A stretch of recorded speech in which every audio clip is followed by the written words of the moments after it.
बीचमा एकदमै मूल्यवान उपहार आइसकेको छ, दिइसकेको छ, उपलब्ध भइसकेको छ। तर त्यो उपहार हामी के भन्छौँ? लिनमा चाहिँदैन मलाई, पर्दैन भएर हामी पछि सर्छौँ। अनि त्यो जुन उपहार थियो, त्यो उपहार प्राप्त गर्दाखेरिको जति आनन्द हुन्थ्यो हामीलाई, के त्यो आनन्द प्राप्त हुन्छ त त्यो नलिएको कारणले? कदापि पनि हुन सक्दैन। त्यस कारणले गर्दाखेरि हामीले बुझ्नु पर्दछ कि उपहार हामीलाई दिइसकेको छ। त्यो उपहार हामीले लिएनौँ भने त्यो उपहारबाट आउने आनन्द, शान्ति र खुसी हरेर जान्छ, कुलेर पुग्छ, भागेर जान्छ, अन्तै जान्छ, तपाईबाट भाग्छ, तपाईसँग हुँदैन। अनि कहिले पनि के गर्नुपर्छ?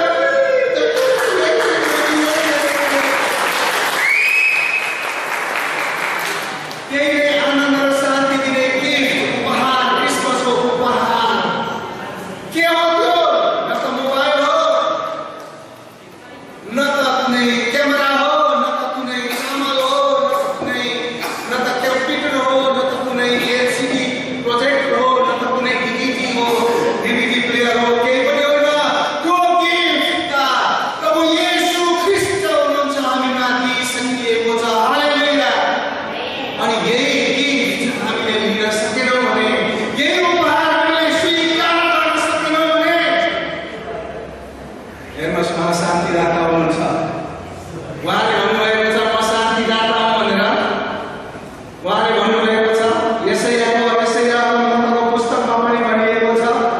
के भनिएको छ त भन्दाखेरि यसैयाको 9:6 मा भनिएको छ, किनभने हाम्रा निम्ति एउटा बालकको जन्म भएको छ, हाम्रा निम्ति एउटा छोरो दिएको छ, शासन उहाँको काँधमा हुनेछ। उहाँ अचम्मका सल्लाहकार, शक्तिशाली परमेश्वर, अनन्तका पिता, शान्तिका राजकुमार कहलाइनुहुनेछ। के कहलाइनुहुनेछ? शान्तिका राजकुमार कहलाइनुहुनेछ। शान्तिलाई हिब्रू भाषामा भन्छ सलोम।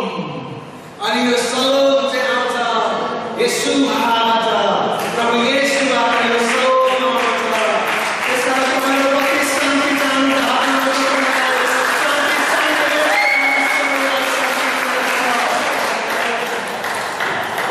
एउटा कुरो सक्छ आयो तपाईँलाई म भनिदिउँ, हाम्रो नेपालमा जाउँ एकछिन, नेपालमा जाउँ, त्यसको नेपाल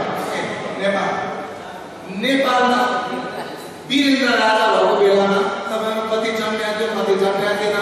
वीरेन्द्र राजा ठुलो पावरको मान्छे हो। उहाँले के भन्नुभएको थियो भने हाम्रो देश नेपाललाई शान्ति देश क्षेत्र, शान्तिको देश भएर घोषणा गरियोस् भनेर संसारसँग प्रस्ताव राखेको थियो। ध्यान दिएर सुन्नुहोस् है, अब बुझ्ने कुरा आयो। यसरी प्रस्ताव गरिएको थियो। संसारका कैयौँ राष्ट्रहरूले शान्ति क्षेत्र भनेर ओके पनि गरेका थिए। तर के शान्ति क्षेत्र भयो? अहिले हाम्रो देश शान्ति छ? नेपालमा के शान्ति छ? के नेपाली भएको नाताले तपाईँको हृदयमा शान्ति छ? के तपाईँ नेपाली भएको कारणले गर्दाखेरि हाम्रो नेपालमा संविधान बन्न नसकेको कारणले शान्ति छ? के तपाईँ हामी चाहिँ माओवादीको कारणले, धेरै कम भएको कारणले किन हामीलाई शान्ति छ? शान्ति छैन। त्यसकारण कुनै पनि राजा, महाराजा, मन्त्री, कुनै पनि व्यक्तित्वले शान्ति स्थापना गर्न सक्दैन। तर शान्ति किन सक्दैन त भन्दा उनीहरू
प्रश्न उठ्दछ, तपाईँ चाहिँ के गर्नुहुन्छ? शान्ति चाहिन्छ कि चाहिँदैन तपाईँलाई? तपाईँले सोच्नुहोस्, आफ्नो मनलाई सोध्नुहोस्, तपाईँको जिन्दगीलाई सोध्नुहोस्, तपाईँको जिन्दगीको बारेमा सोच्नुहोस्। तपाईँलाई म भन्दछु, एउटा कुरो बताउँदछु, तपाईँको आफ्नो जिन्दगीको बारेमा सोच्नुहोस्। एकैछिन सोच्नुहोस् तपाईँको आफ्नो जिन्दगीको बारेमा। तपाईँको जिन्दगी न यस्तो छ, हेर्नुहोस्, सोध्नुहोस् मेरो कुरा। भोलिको दिनमा के गर्ने भनी सबैले सोच्दछन्, भोलिको दिनमा के गर्ने भनी सबैले सोच्दछन्, तर तपाईँले तपाईँको विषयमा गहिरो सोच्नु भएको छ। बाँच्नलाई मानिसहरू सङ्घर्ष गर्छन्, तर तपाईँ को हो? तपाईँ के हो? कहिले बुझ्नु भएको छ? एकचोटि तपाईँ एक्लै बसेर विचार गर्नुहोस्, तपाईँ एकचोटि एक्लै बसेर विचार गर्नुहोस्, सत्य कुरो के हो भन्ने थाहा नपाइकन नबोल्नुहोस्। 100 वर्षपछि तपाईँलाई संसारमा कसैले चिन्न सक्दैन। 100 वर्षपछि संसारमा तपाईँलाई कसैले चिन्न सक्दैन। के तपाईँले आफ्नो हजुरबालाई चिन्नुभएको छ? कुखुराबालाई चिन्नुभएको छ?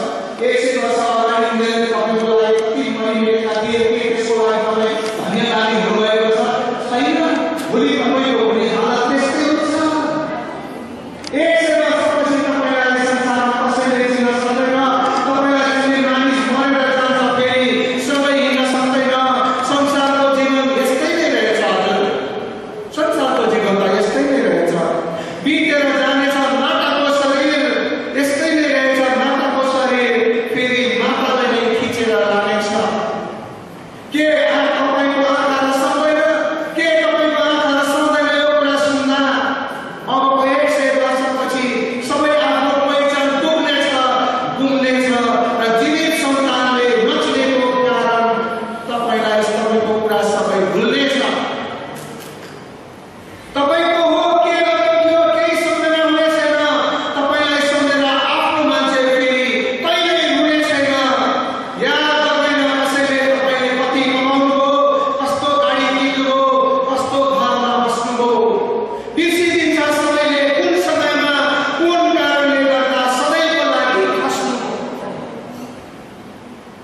तर तपाईँलाई आज खुसीको कुरो बताउँदछु। के हो त त्यो खुसीको कुरो? के हो त त्यो आनन्दको कुरो? के हो त त्यो आशाको कुरो? त्यो तपाईँलाई म बताउँदछु।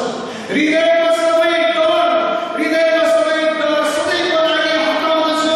हामी मरेको 100 वर्षपछि हाम्रो नाम निशान मेटिनेछ, तर येशूमा बाँच्नेहरू स्वर्गमा फेरि भेटिनेछ। संसारमा हामी मरे पनि स्वर्गमा बचाइने आशा छ। अनन्त जीवन स्वर्गमा छ, पाउँछु भन्ने आशा छ। विगतका कुरा बिर्से पनि, अतीतका महलहरू भुले पनि, तर येशूमा आएर अनन्त जीवन पाउन सकिँदैन। येशूसँगको हाम्रो सम्बन्ध संसारको काठ झैँ मकिँदैन।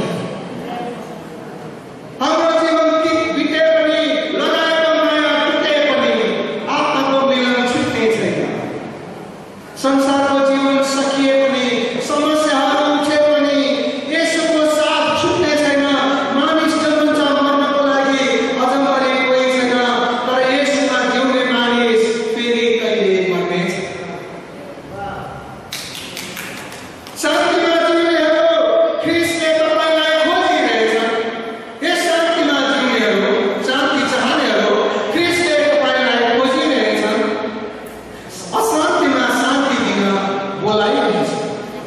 टाढा भागी नजानुहोस् न, टाढा भागी नजानुहोस् न, टाढा भागी नजानुहोस् न। येशूको प्रेमदेखि सुसमाचार सुनाउँदैछु केही शब्ददेखि। आकाशभन्दा ठुलो छ तपाईँप्रति ख्रिस्टको माया, सागरभन्दा गहिरो छ तपाईँप्रतिको प्रेम। संसारको आफन्तले रुँदै बिदा दिएर खाडल पनि पुरिदिन्छ। किन त्यति हेला? कोही छैन ख्रिस्टलाई माया गर्ने तपाईँलाई, कोही छैन ख्रिस्टलाई माया गर्ने तपाईँलाई, कोही छैन ख्रिस्टलाई माया गर्ने तपाईँलाई। सधैँको लागि मर्नु चाहिँ छ मलाई। अब त निष्ठुरी नबन्नुहोस् न, अब त निष्ठुरी नबन्नुहोस् न। आउनुहोस् येशू कहाँ,